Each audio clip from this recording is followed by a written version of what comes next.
Hello ನಮಸ್ತೆ, ನಾನು ಶಿಲ್ಪಾ ಸುನೀಲ್. ಇವತ್ತು ನಾನು ನಿಮಗೆ ಒಂದು ಸೂಪರ್ ಫುಡ್ಡಿನ ಬಗ್ಗೆ ಹೇಳ್ತಾ ಇದ್ದೀನಿ. ಈ ಸೂಪರ್ ಫುಡ್ಸ್ ಅಂದರೆ ನಮಗೆ ಒಂದು ಮುಷ್ಟಿಯಲ್ಲಿ ಇದನ್ನು ನಾವು ತೆಗೆದುಕೊಂಡ್ರೆ ಡೈಲಿ ನಾವು ಇದರಲ್ಲಿ ನಮಗೆ ವಿಟಮಿನ್ ಆಗಲಿ, ಖನಿಜ ಆಗಲಿ, ಹಾಗೆ ಆರೋಗ್ಯಕರವಾದಂತಹ ಕೊಬ್ಬು ಇರುತ್ತಲ್ಲ, ಅದು ಆ್ಯಂಟಿ ಆಕ್ಸಿಡೆಂಟ್ ಇದೆಲ್ಲ ಸಿಗುತ್ತೆ. ಅದು ಯಾವುದ್ರಲ್ಲಿ ಸಿಗುತ್ತೆ ಅಂದರೆ ನಾನಿಲ್ಲಿ ತೋರಿಸ್ತಾ ಇದ್ದೀನಿ ನೋಡಿ.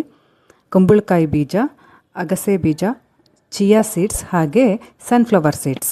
ಈ ಬೀಜಗಳನ್ನು ಸೇವಿಸೋದ್ರಿಂದ ನಮ್ಮ ತೂಕ ನಿರ್ವಹಣೆ ಮಾಡಬಹುದು, ಹಾಗೆ ನಮ್ಮ ಬೋನನ್ನು ತುಂಬ ಸ್ಟ್ರಾಂಗ್ ಆಗಿ ಇಡಬಹುದು. ಹಾಗೆ ಈ ಶುಗರ್ ಆಗಲಿ, ಬಿ ಪಿ ಆಗಲಿ ಅದನ್ನು ಸಹ ನಾವು ಕಂಟ್ರೋಲಲ್ಲಿರಬಹುದು. ಹಾಗೆ ನಮ್ಮ ಕೂದಲಿನ ಹಾಗೆ ನಮ್ಮ ತ್ವಚೆಯ ಆರೋಗ್ಯವನ್ನು ಕಾಪಾಡ್ಕೋಬೋದು. ಹಾಗೆ ಎಲ್ಲದಕ್ಕಿಂತ ಮುಖ್ಯವಾಗಿ ನಮ್ಮ ಇದು ಹೃದಯದ ಆರೋಗ್ಯವನ್ನು ಕಾಪಾಡಿಕೊಳ್ಳಲು, ರೋಗ ನಿರೋಧಕ ಶಕ್ತಿ ಇರುತ್ತಲ್ಲ ಅದನ್ನು ಹೆಚ್ಚಾಗಿ ಮಾಡೋದಕ್ಕೆ ಈ ಬೀಜಗಳನ್ನು ಯೂಸ್ ಮಾಡ್ಬೋದು. ಮೊದಲಿಗೆ ನಾನಿಲ್ಲಿ ಸನ್ಫ್ಲವರ್ ಸೀಡ್ಸ್ ಬಗ್ಗೆ ಹೇಳ್ತಾ ಹೋಗ್ತೀನಿ. ಈ ಸನ್ಫ್ಲವರ್ ಸೀಡ್ಸಲ್ಲಿ ವಿಟಮಿನ್ ಇ ಹಾಗೆ ಸೆಲೇನಿಯಂ ಹಾಗೆ ಆ್ಯಂಟಿ ಆಕ್ಸಿಡೆಂಟ್ ಪ್ರಾಪರ್ಟೀಸ್ ಇದೆ. ಇದು ನಮ್ಮ ಸೆಲ್ ಡ್ಯಾಮೇಜ್ ಆಗೋದನ್ನು ತಡೆಗಟ್ಟುತ್ತೆ. ಹಾಗೆ ನಮ್ಮ ಸ್ಕಿನ್ ಹಾಗೆ ಹೇರ್ ತುಂಬಾ ಚೆನ್ನಾಗಿ ಆಗೋದಕ್ಕೆ ಇದು ಹೆಲ್ಪ್ಫುಲ್ ಆಗುತ್ತೆ.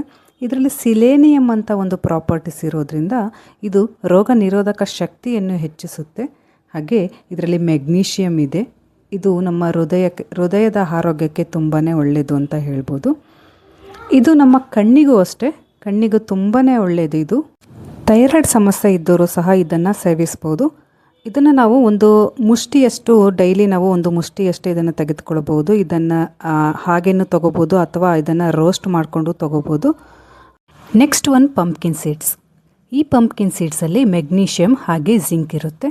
ಈ ಮೆಗ್ನೀಷಿಯಮ್ ನಮ್ಮ ದೇಹದಲ್ಲಿರುವಂತಹ ನರ ಹಾಗೆ ಮೂಳೆ ಮಾಂಸಖಂಡಗಳನ್ನು ಸದೃಢವಾಗಿ ಇರೋದಕ್ಕೆ ಸಹಾಯವಾಗುತ್ತೆ. ಹಾಗೆ ಇದರಲ್ಲಿ ಜಿಂಕ್ ಇರೋದ್ರಿಂದ ನಮ್ಮ ದೇಹದ ರೋಗ ನಿರೋಧಕ ಶಕ್ತಿಯನ್ನು ಹೆಚ್ಚಾಗೋದಕ್ಕೆ ಸಹಾಯವಾಗುತ್ತೆ.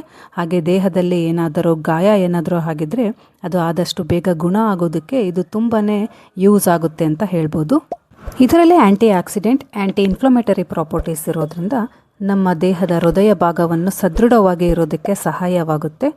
ಇನ್ನೊಂದು ಮುಖ್ಯವಾಗಿ ಹೇಳಬೇಕು ಅಂದರೆ ಈ ಬಿ ಪಿ ಇರೋರು ಇದನ್ನು ಆದಷ್ಟು ಯೂಸ್ ಮಾಡ್ತಾ ಇದ್ದರೆ ಅದು ಕಂಟ್ರೋಲಿಗೆ ಬರೋದಕ್ಕೆ ತುಂಬಾ ಹೆಲ್ಪ್ ಆಗುತ್ತೆ ಅಂತ ಹೇಳ್ಬೋದು.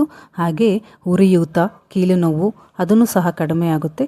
ಇದರಲ್ಲಿ ವಿಟಮಿನ್ ಇ ಮತ್ತು ವಿಟಮಿನ್ ಕೆ ಇದೆ. ಇದು ನಮ್ಮ ದೇಹದ ಮುಪ್ಪನ್ನು ಮುಂದೂಡುತ್ತೆ. ಅಂದರೆ ಈ ರಿಂಕಲ್ಸ್ ಏನಾದರೂ ಆಗ್ತಿರುತ್ತಲ್ಲ ಅದನ್ನೆಲ್ಲ ಮುಂದೂಡೋಕ್ಕೆ ಇದು ಸಹಾಯವಾಗುತ್ತೆ. ಸ್ಕಿನ್ನು ಹಾಗೆ ತುಂಬ ಹೆಲ್ತಿಯಾಗಿರುತ್ತೆ ಅಂತ ಹೇಳ್ಬೋದು. ಇದನ್ನು ನಾವು ದಿನಕ್ಕೆ ಒಂದು 15 ಗ್ರಾಮ್ ಅಷ್ಟು ತಿನ್ಬೋದು. ಅಂದರೆ ಒಂದು 2 ಸ್ಪೂನಷ್ಟು ನಾವು ಇದನ್ನು ದಿನಕ್ಕೆ ಸೇವಿಸ್ಬೋದು. ನೆಕ್ಸ್ಟ್ ಒನ್ನು ಅಗಸೆ ಬೀಜ.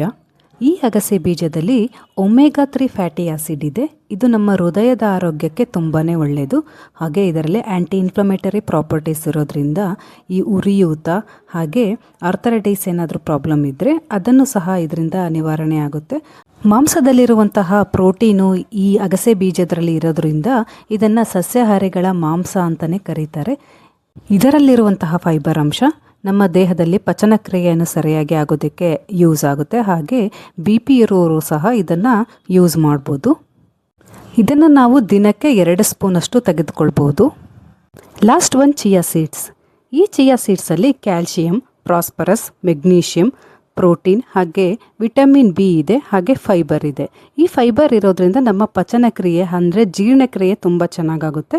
ಇದು ಶುಗರ್ ಹಾಗೆ ಬಿ ಪಿ ಪೇಷಂಟ್ಗಳು ಇದನ್ನು ಯೂಸ್ ಮಾಡ್ಬೋದು. ಇದರಲ್ಲಿ ಮೆಗ್ನೀಷಿಯಮ್ ಇರೋದ್ರಿಂದ ನಮ್ಮ ಮಾನಸಿಕ ಆರೋಗ್ಯ ತುಂಬ ಚೆನ್ನಾಗಿರುತ್ತೆ. ಹಾಗೆ ಇದರಲ್ಲಿ ನಾರಿನಾಂಶ ಇರೋದ್ರಿಂದ ನಮ್ಮ ವೇಟ್ ಲಾಸಿಗೆ ತುಂಬಾ ಹೆಲ್ಪ್ ಆಗುತ್ತೆ ಅಂತ ಹೇಳ್ಬೋದು. ಇದರಲ್ಲಿರುವ ಪ್ರೋಟೀನು ನಮಗೆ ಎನರ್ಜಿ ಬೂಸ್ಟರ್ ಥರ ಕೆಲಸ ಮಾಡುತ್ತೆ. ಹಾಗೆ ಇದನ್ನು ಯೂಸ್ ಮಾಡೋದ್ರಿಂದ ಕ್ಯಾನ್ಸರ್ ಹಾಗೆ ಆರ್ಥರೈಟಿಸ್ ಪ್ರಾಬ್ಲಮ್ ಇದ್ದರೆ ಅದನ್ನು ಸಹ ನಿವಾರಣೆ ಆಗೋದಕ್ಕೆ ಸಹಾಯವಾಗುತ್ತೆ. ಚಿಯಾ ಸೀಡ್ಸನ್ನು ನಾವು ದಿನಕ್ಕೆ 2 ಸ್ಪೂನಷ್ಟು ತೆಗೆದುಕೊಳ್ಬೋದು. ಇದನ್ನು ಹಾಗೆ ತೆಗೆದುಕೊಳ್ಳೋದಕ್ಕಿಂತ ನೀರಿನಲ್ಲಿ ನೆನೆಸ್ಕೊಂಡು ತೊಗೋಬೇಕು. ಲಸ್ಸಿ ಥರ ಮಾಡ್ಕೋಬೋದು, ಸಲಾಡ್ ಥರ ಮಾಡ್ಕೋಬೋದು, ಕಡುಬು ಮಾಡ್ತೀವಲ್ಲ ಅದರಲ್ಲೇ ಹಾಕೋಬೋದು. ನಾನು ಸಲಾಡ್ ಮಾಡಿರುವಂತಹ ವಿಡಿಯೋ ಹಾಕಿದ್ದೀನಿ. ಅದನ್ನು ನಾನು ಬೇಕಿದ್ರೆ ಎಂಡ್ ಸ್ಕ್ರೀನಲ್ಲೇ ಹಾಕ್ತೀನಿ, ಅದನ್ನು ಒಂದ್ಸಲ ಚೆಕ್ ಮಾಡಿ. ಇವಾಗ 100 ಗ್ರಾಮ್ಸಲ್ಲಿ ಎಷ್ಟು ಪೋಷಕಾಂಶ ಇರುತ್ತೆ ಅಂತ ಎಲ್ಲ ಸೀಡ್ಸ್ದು ನಾನು ಒಂದು ಲಿಸ್ಟ್ ಹಾಕಿದ್ದೀನಿ, ಅದನ್ನು ಚೆಕ್ ಮಾಡಿ.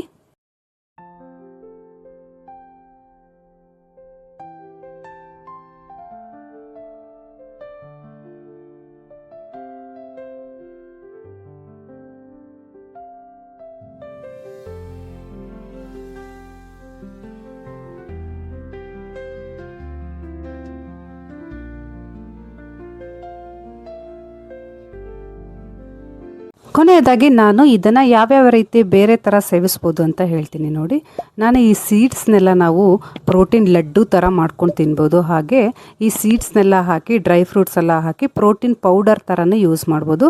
ಹಾಗೆ ಬಾರ್ ಥರನೂ ಮಾಡ್ಕೋಬೋದು. ನಾವು ಎಲ್ಲ ಐಟಮ್ಸ್ ಎಲ್ಲ ಹಾಕ್ಕೊಂಡು ಬಾರ್ ಥರನೂ ಮಾಡ್ಕೋಬೋದು. ಹಾಗೆ ಸಲಾಡ್ ಮಾಡ್ತಾಯಿದ್ರೆ ಸಲಾಡಲ್ಲಿ ನಾವು ಸೇರಿಸ್ಕೋಬೋದು. ಹಾಗೆ ಸ್ಮೂತೀಸ್ ಎಲ್ಲ ಮಾಡ್ತಾ ಇರ್ತೀವಲ್ಲ ಆ ಟೈಮಲ್ಲಿ ಇದನ್ನೆಲ್ಲ ಹಾಕ್ಕೊಂಡ್ರೆ ತುಂಬ ಚೆನ್ನಾಗಿರುತ್ತೆ. ತುಂಬಾ ಖರ್ಚು ಮಾಡಿ ಎಲ್ಲ ಡ್ರೈ ಫ್ರೂಟ್ಸ್ನ ತಿಂದು ನಾವು ಆರೋಗ್ಯವಾಗಿರ್ತೀವಿ ಅಂತ ನಾವು ಭ್ರಮೆಯಲ್ಲಿರ್ತೀವಿ. ಅದನ್ನೆಲ್ಲ ಏನೂ ಇಲ್ಲ.